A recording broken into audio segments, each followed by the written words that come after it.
तो आज हम पढ़ेंगे फ्लैम टेस्ट। फ्लैम टेस्ट क्या होता है, इसकी ऑब्जेक्ट रिक्वायरमेंट पढ़ेंगे, इसकी थ्योरी क्या होती है वो जानेंगे, और फिर प्रोसीजर क्या होता है फ्लैम टेस्ट का। फ्लैम टेस्ट को पढ़ने से पहले, फ्लैम टेस्ट के बारे में जानने से पहले हम फ्लैम के बारे में कुछ जान लेते हैं कि what is flame, what is type of flame.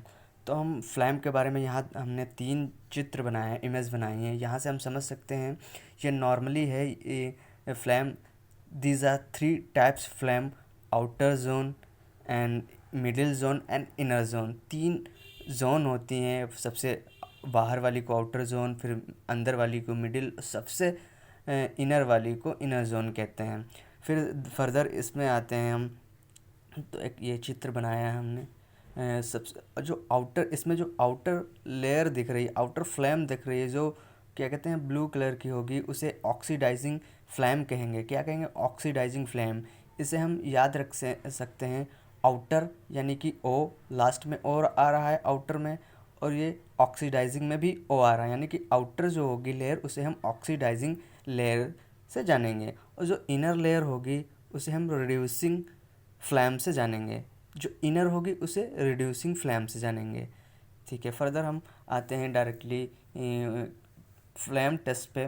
तो फ्लैम टेस्ट में रिक्वायरमेंट क्या होती है, हमें फर्दर हम कैल्शियम लेंगे, बेरियम लेंगे, और फिर स्ट्रोंशियम लेंगे। Calcium Ca, barium Ba, strontium Sr, और फिर प्लेटिनम वायर ले लेंगे, टेस्ट ट्यूब ले लेंगे, ग्लास रॉड ले लेंगे, कॉन्सेंट्रेटेड HCl ले लेंगे, बंसन बर्नर तो नेसेसरी है, ये टेस्ट ट्यूब होल्डर ये भी नेसेसरी है। फिर हम इसके आते हैं फर्दर थ्योरी पे। थ्योरी क्या है इसकी?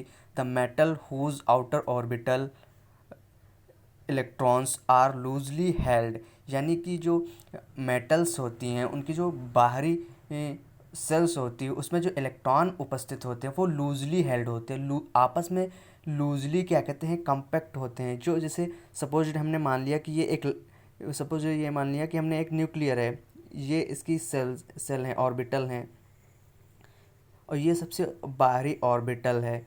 इसमें इलेक्ट्रॉन है और इसमें इलेक्ट्रॉन, ये इलेक्ट्रॉन है और ये इलेक्ट्रॉन है। तो न्यूक्लियस और इलेक्ट्रॉन की ये जो आउटर ऑफ ऑर्बिटल होगी, इसकी डिस्टेंस अधिक हो जाएगी। इसके कारण जो न्यूक्लियस और आउटर ऑर्बिटल के मध्य जो लगने वाला अट्रैक्शन फोर्स है वो वीक हो जाएगा। तो इन दो क्या कहते हैं ऑर्बिटल्स में जो अट्रैक्शन फोर्स है वो लूजली हो जाए, वीक हो जाएगा। इसीलिए यही ये कहा जा रहा है कि the metal whose outer orbital electrons are loosely held, यानी जो बाहरी आउटर होती है, बाहरी और ऑर्बिटल होता है उसमें इलेक्ट्रॉन वीकली होते हैं, कमज़ोर, आपस में कमज़ोर भरे, आपस में जो कमज़ोर अट्रैक्शन फोर्स में होते हैं, आपस में स्ट्रांगली नहीं होते हैं, लूज होते हैं। Readily achieve their excited condition simply by heating them in flame. इन्हें ये जो इलेक्ट्रॉन होते हैं इन्हें हीटिंग के द्वारा आसानी से हम क्या एक्साइटेड कंडीशन में लाया जा सकता है।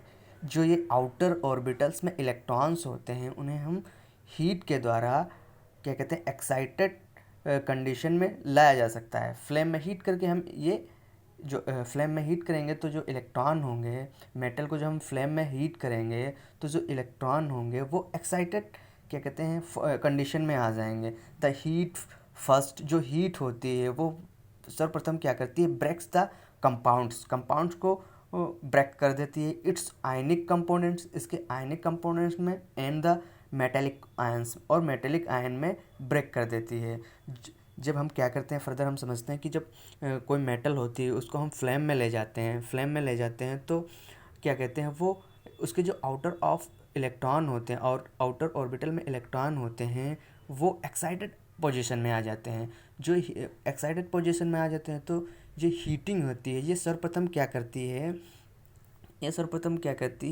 कंपाउंड को ब्रेक कर देती है आयनिक कंपाउंड्स में, और क्या कहते हैं मेटेलिक आयंस में take electrons which are frequently available in the flame. जो इलेक्ट्रॉन्स होते हैं ये फ्लेम में क्या कहते हैं आसानी से पाए जा सकते हैं, आसानी से उपस्थित होते हैं, अवेलेबल इन द फ्लेम, और क्या कहते हैं, these electrons when fall in the valence orbitals, जो बहुत से इलेक्ट्रॉन्स होते हैं वो बैलेंस ऑर्बिटल्स में गिर जाते हैं ऑफ द मेटल की, देयर इज इमिशन, जिससे क्या होता है, एक लाइट जो होती है, लाइट का उत्सर्जन होता है, एक वेव लेंथ का उत्सर्जन होता है, which serve the purpose of their identification, या केवल आइडेंटिफिकेशन के लिए होता है पदार्थ, ठीक है। द सब्सटेंस इज सप्लाइड, जो सब्सटेंस होता है, पदार्थ होता है, to a flame with the condition that, उसकी नीचे कंडीशनें लिखी होती हैं, जो पदार्थ लिया जाएगा वो उसकी सप्लाई की क्या कंडीशन होंगी फ्लेम में। The flame should be non luminous, यानी कि जो फ्लेम होनी चाहिए वो नॉन ल्यूमिनस होनी चाहिए। अब ये नॉन ल्यूमिनस फ्लेम क्या है, आइए समझते हैं। जो हमने पढ़ा था कि ऑक्सीडाइजिंग फ्लेम थी, ऑक्सीडाइजिंग फ्लेम थी, यानी कि ये वाली ऑक्सीडाइजिंग फ्लेम थी, यही क्या कहते हैं, नॉन लुमिनस फ्लेम होती है। ऑक्सीडाइजिंग फ्लेम को ही नॉन लुमिनस फ्लेम कहते हैं, ठीक है, समझ में आ गया। सेकंड है the supporter on the which the sample is put should not give colour of its own to the flame, यानी कि जो हम वायर लेंगे वो क्या कहते हैं, स्वयं जब हम उसको फ्लेम में हीट करें तो वो वायर स्वयं क्या कहते हैं, ऑन अपना कलर ना उत्सर्जित करे, अपना कलर इमेशन ना करे। इसीलिए हम कौन सा वायर लेते हैं, हम प्लेटिनम लेते हैं, पीटी, और क्या कहते हैं, नाइक्रोम लेते हैं, नाइक्रोम लेते हैं, ठीक है। इसीलिए नाइक्रोम और क्या कहते हैं, प्लेटिनम का वायर लिया जाता है। अब प्रोसीजर इसका क्या है, इसका क्या क्या प्रोसीजर है कि सर्वप्रथम क्या कहते हैं, हीट द प्लेटिनम वायर को हीट करते हैं, या नाइक्रोम वायर को हीट करते हैं नॉन लुमिनस फ्लेम में। नॉन लुमिनस फ्लेम क्या है, यानी कि ऑक्सीडाइजिंग फ्लेम ही है, जो आउट ऑफ थी, जो सबसे बाहरी परत थी बर्नर की, वही नॉन लुमिनस फ्लेम होती है। उसी फ्लेम में हमें क्या कहते हैं, प्लेटिनम वायर को गर्म करना है of the burner observe that must not give any colour, फिर हमें ऑब्जर्व करना है कि यह कोई कलर तो नहीं दे रहा टू द फ्लेम में, इन व्हेन रेड हॉट, जब तक यह रेड ना हो जाए तब तक हमें इसे गर्म करते रहना है। जब तक ये रेड नहीं होगा हमें यह जानकारी हो जाएगी कि ये क्लीन नहीं है, जब तक ये रेड हॉट ना हो जाए, यानी कि जब ये रेड हॉट हो जाएगा तब ये कम्प्लीटली क्लियर हो जाएगा, तब हम इसे इसे हम गर्म करना बंद कर देंगे। हाँ, तब तक हम गर्म करते रहते हैं जब तक रेड हॉट वायर ना हो जाए, जो प्लेटिनम वायर होता है वो रेड हॉट ना हो जाए। इट जब जब तक ये रेड हॉट ना होगा तब तक प्लेटिनम वायर में अशुद्धियाँ क्या कहते हैं, डस्ट पार्टिकल्स वगैरह सब मिले रहते हैं, इसलिए जब तक ये रेड हॉट ना हो जाए इसे हम गर्म कर देंगे। It may not be clean, जब तक ये रेड हॉट नहीं होगा तब तक ये क्लीन नहीं होगा। If so dip it concentrate HCl, जब ये रेड हॉट हो जाए यानी कि क्लीन हो जाए तो उसे हम क्या कहते हैं, कॉन्सेंट्रेटेड HCl में क्या कहते हैं, डिप करना है, और ये प्रोसेस को रिपीट करना है। Now dip the platinum wire into the phase of compound make in concentrate, जो प्लेटिनम वायर है उससे क्या कहते हैं, जो हमने पेस्ट बनाया है क्या कहते हैं, कॉन्सेंट्रेटेड HCl का, उसमें डिप करना है। हम एक पेस्ट बनाएंगे कॉन्सेंट्रेट HCl का, उसमें हमें प्लेटिनम वायर को डिप करना है, और फिर क्या करना है, उसको पकड़ करके, प्लेटिनम वायर को पकड़ करके, ठीक है, किनारे को पकड़ करके नॉन ल्यूमिनस फ्लेम में ले जाना है। फिर हम जब नॉन ल्यूमिनस फ्लेम में ले जाएंगे तो हम फिर फर्दर क्या देखेंगे, ऑब्जर्व करेंगे कि colour the necked I in the cobalt glass. हम पहले नेक्ड आई से देखेंगे, फिर कोबाल्ट ग्लास से देखेंगे। जब कोबाल्ट ग्लास से देखेंगे तो वो जो पेस्ट होगा वो कोई ना कोई कलर देगा, ठीक है। तो हम देखते हैं कि अब ऑब्जर्वेशन प्लेट टेबल में आते हैं कि हम कौन सा कलर देगा। फ्लेम कलर नेक्ड आई, जब हम नेक्ड आई से देखेंगे फ्लेम कलर में, तो जो कैल्शियम होगा वो कहते हैं ब्रिक रेड देगा। इंटेंसिटी क्या होगी, मीडियम होगा इसका। और क्या कहते हैं, फ्लेम जब हम कोबाल्ट में देखेंगे, कोबाल्ट ग्लास में, तो यही कैल्शियम का कलर जो हो जाएगा ग्रीनिश ग्रे हो जाएगा। क्या हो जाएगा, ग्रीनिश ग्रे हो जाएगा। Ca का जो कलर होगा ग्रीनिश ग्रे हो जाएगा। फिर हम सेकंड पे आते हैं, क्या कहते हैं, क्रिम्सन रेड, यानी कि स्ट्रोंशियम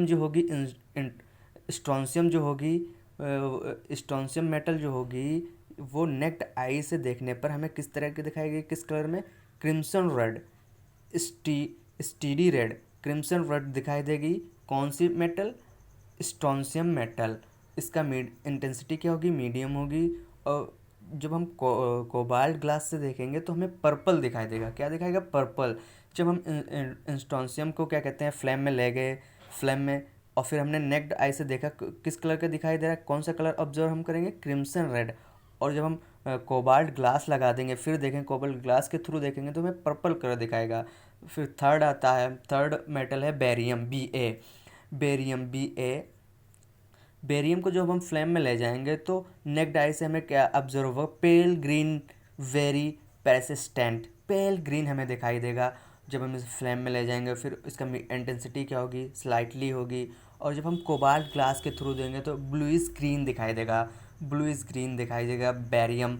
तो हमने 3 मेटल का ऑब्जर्वेशन किया, कैल्शियम, स्ट्रोंशियम, बेरियम। कैल्शियम का ब्रिक रेड नेक्ड आई से दिखाई देगा, स्ट्रोंशियम का क्रिम्सन रेड दिखाई देगा, बेरियम का पेल ग्रीन दिखाई गया, और कैल्शियम रेड का कोबाल्ट ग्लास से ग्रीनिश दिखाई देगा, ग्रीनिश ग्रे दिखाई देगा। और स्ट्रोंशियम का कोबाल्ट ग्लास में पर्पल दिखाई देगा कलर, बेरियम का ब्लूइश ग्रीन दिखाई देगा। तो हमने आज समझा कि what is flame test, flame test क्या है और उसकी थ्योरी क्या है, ऑब्जर्वेशन क्या है। Next time, next video. Thank you so much.